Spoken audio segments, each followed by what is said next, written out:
welcome everyone to the studio of Henriette Bobi Poitras. We are now located in Alexandria, Ontario, North Glengarry as we call it.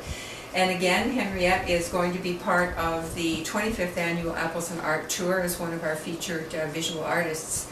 So I assume that, Bobi, you're going to be here in Alexandria with, who are you going to be with? I'm going to be set up with Yvonne Calloway, and she's on the corner of Centre Street and Dominion Street, right across from the post office. So that's a pretty central location, and will it just be the two of you there? Yes. So that's great.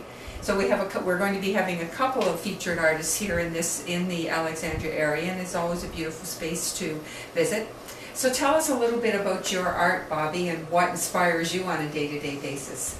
Oh, life inspires me. I just started painting seriously in January, and Yvonne Calloway gave a class, and I've always been interested in painting but never had the confidence, and what she did was freed me and gave me the confidence to paint and repaint a canvas till it looked the way I wanted, and so I haven't stopped since.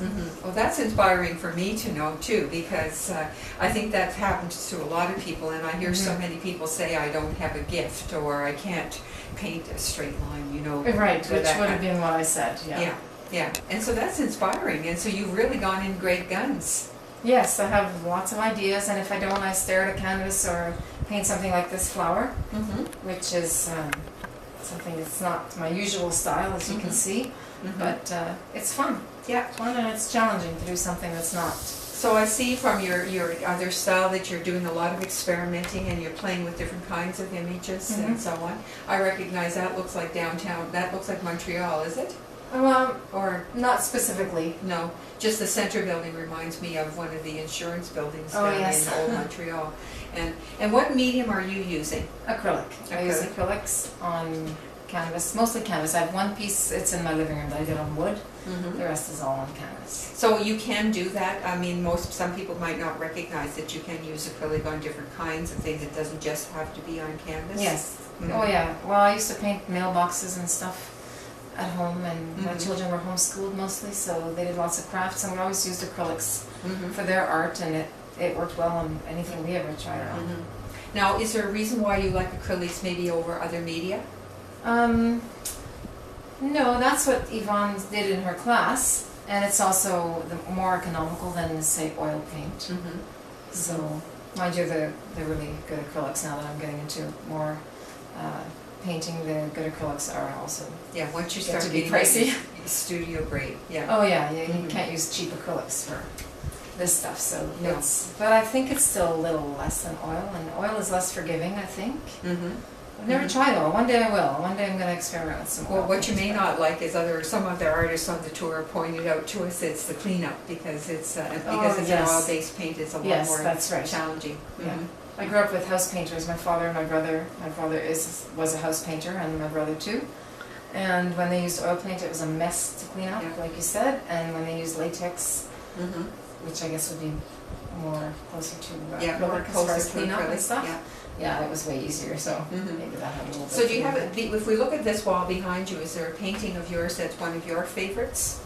This one is one of my favorites. It's the view I look at that window every day when I'm painting. Not exactly. You know, I take a picture and I do it approximately, or I add a little something that I like.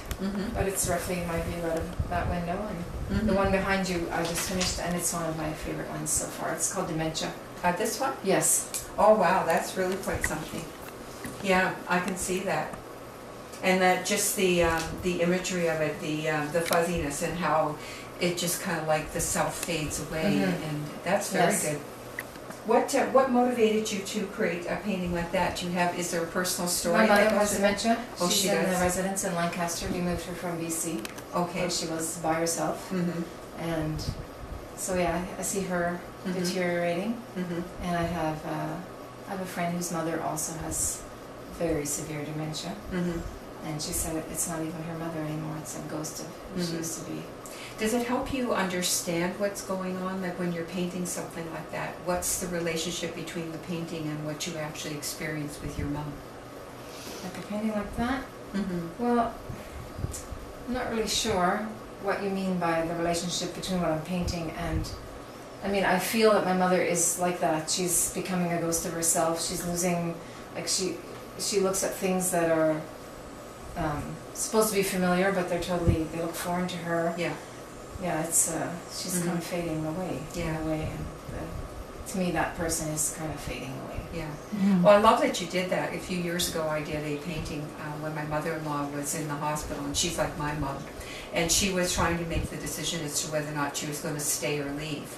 And I wanted to be able to support her on whatever her choice was. And I did a painting called Dorothy's Garden, and I think like you, it just helped me get in touch with my sadness a little bit, and allow me to support her, whatever her decision is going to be. And of course, she's still here kicking and screaming, and then the painting hangs in her living room now. But you know, it's okay. That's good. Yeah.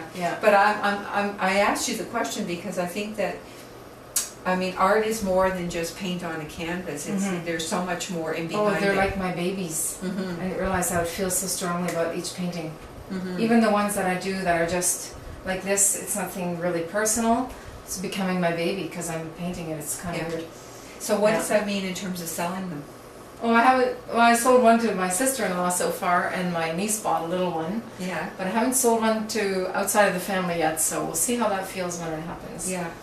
So it does take some courage at times to just kind of, as you say, because I think painting is such a personal thing. It is like creating children. And oh yeah, and I do have some that aren't for sale. Like this is my sister, so that's not for sale. And I did one for my brother that's in the living room, and that's not for sale either. He died last year, so.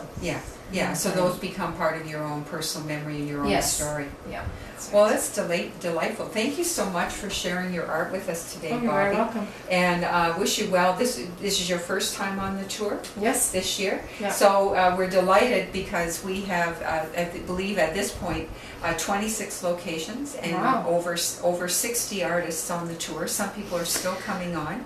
Wow. And we're glad to have you here and be one of our new artists. We like to have new artists on the tour every year. So thank you again for welcoming us into your studio. Well, you're welcome, and thanks for coming.